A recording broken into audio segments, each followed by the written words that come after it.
Why do the labels always come on the back and make it itchy? Labels have specific locations and specific ways. Today, I'm going to show you how I label my garments and how you can label your garments or any products.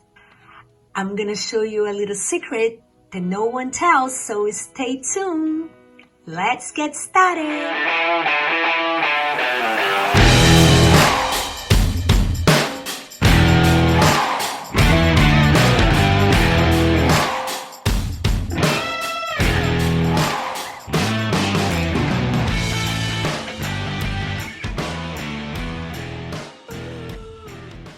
Hi, welcome to my channel. I'm Leah Fialo and these are my fashion projects, and today I'm going to tell you secrets in how to label your garments.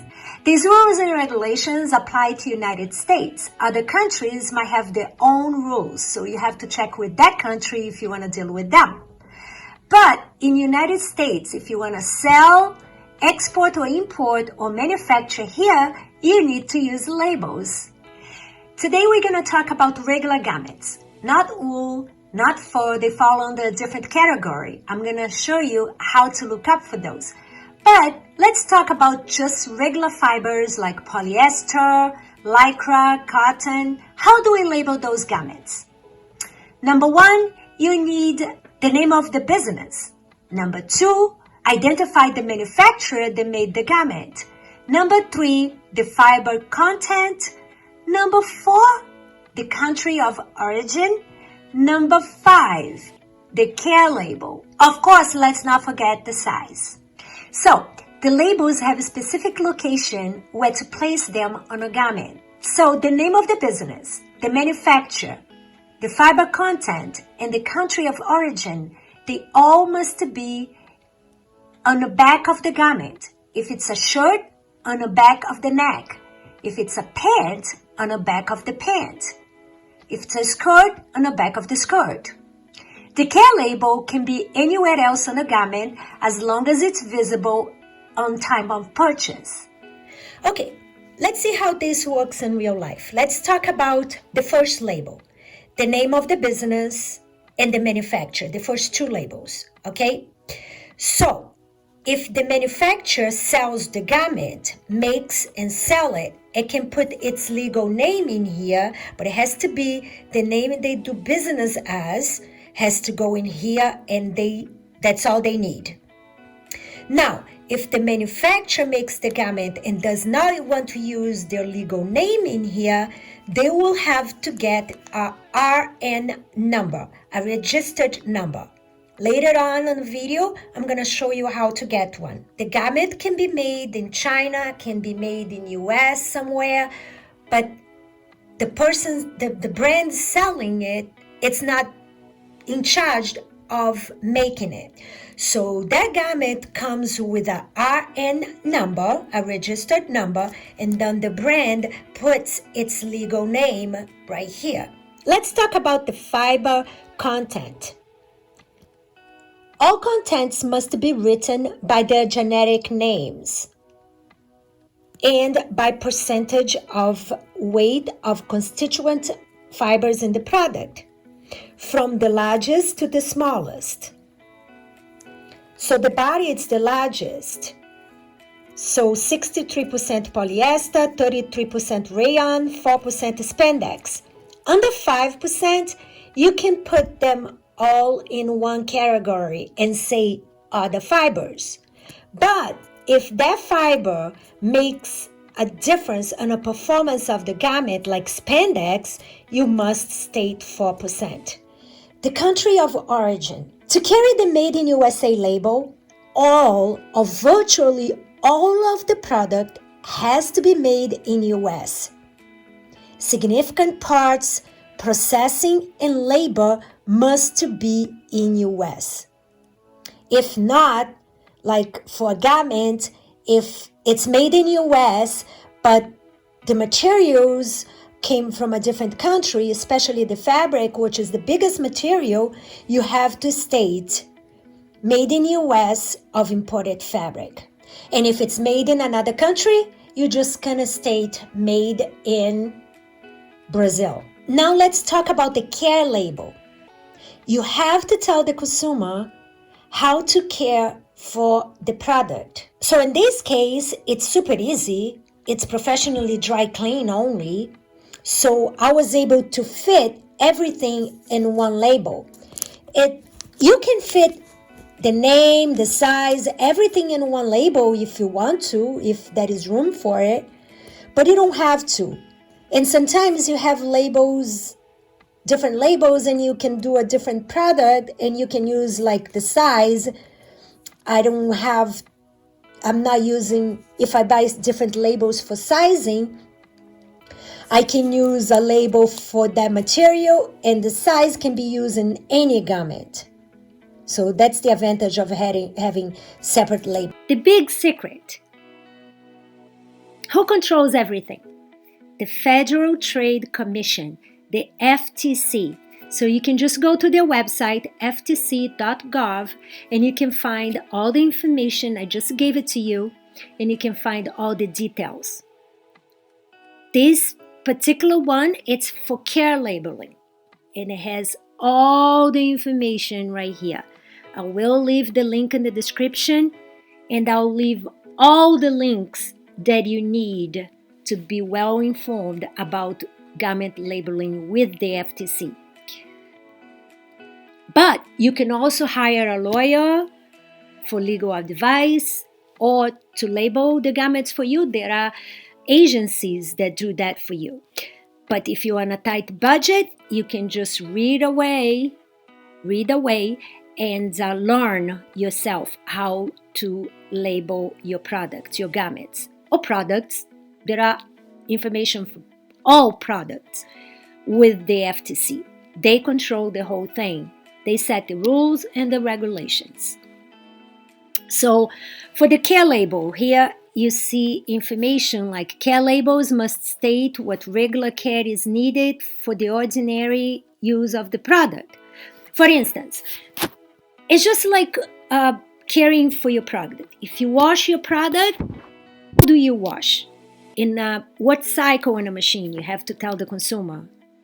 What temperature? Is it by hand, or do you need to, can you bleach? If you can't bleach, you don't have to say anything. But if you cannot bleach, you must state do not bleach.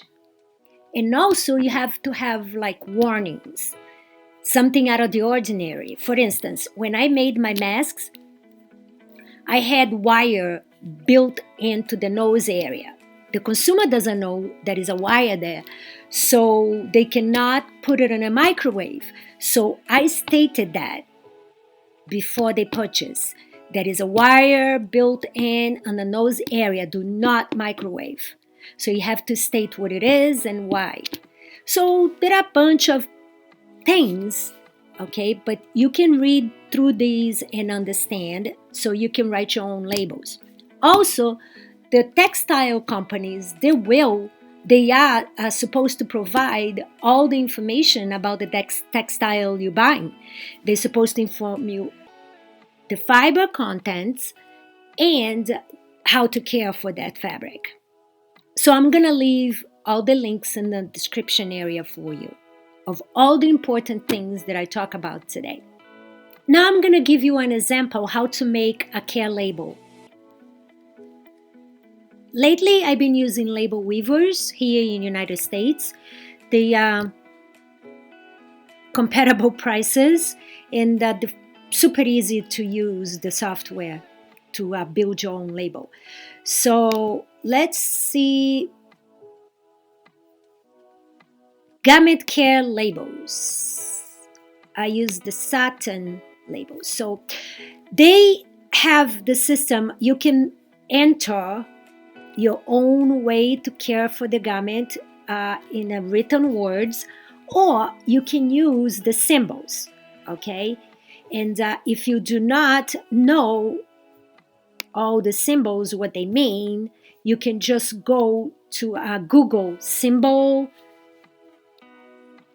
care labels, symbology, symbols, meaning, and you can find all kinds of pictures with the meaning for each one of the symbols, okay? So 90 water hot, water medium, this is wash by hand only, do not bleach. This one is really important. So you have to put it in order also, and the FTC website will tell you the order, okay? But this is pretty much the order that you will put all the information. They already have it all here nice and neat for you. They allow you to pick, I think, 5 symbols, so they already in order. You can just choose 5. That should be enough for care for a garment, to care for a garment. So if you want to write your own, you can always write it right here. And if you need more information, you can contact them. They also have a lot of information on labels to help you out. So the care label can be placed anywhere in the garment, but it must be visible to the consumer on time of purchase. Okay, so if it comes in a bag that cannot be opened on time of purchase, that care has to be written on the bag. Or there are also some exceptions, like if the garment is a reversible garment without a pocket, because if that is a pocket, you can put the label in a pocket. If there is no pocket, you have nowhere to put the label, because the garment you can use either side. So you're not going to use the garment, wear the garment with a label on the outside, so the FTC understands that. So in that case, the label cannot be placed, it doesn't have to be placed permanently on the garment. But other than that, the labels must be legible and they must be placed on the garment for the life of, and they have to be durable, at least the life of the garment. Last but not least, I promised you I will show you how to get a RN number. Okay, this is why I left that for last. The RN number, the registered number, what you're doing is you're registering with the FTC, the Federal Trade Commission.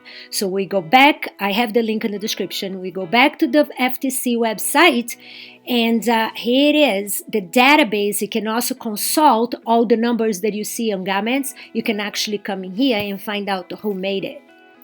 And if you need to apply for a registered number, a RN number, you click right here, apply for RN number, and you just follow the procedure to apply for one.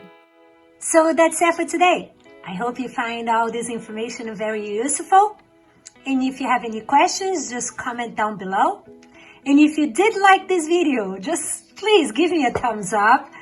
And if you want to stick around, subscribe to my channel and hit that bell button so I can notify you every time I launch a new video.